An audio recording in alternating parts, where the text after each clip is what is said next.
za ka zo Play Store ka saka Pixel Lab, gashi nan zai fito, za ka yi installing ɗinsa, gashi nan. Za mu yi amfani da wannan. To gashi nan bayan ya gama installing, yana installing yanzu, za ku ɗan jira shi kaɗan ya gama installing.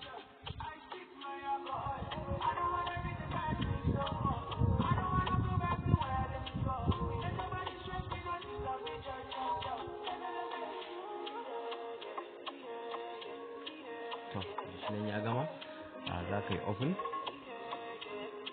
To insha Allah za mu yi amfani da wannan application din a wajen yin 3D logo.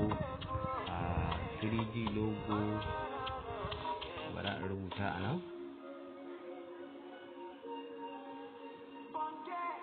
3D logo, akwai 2D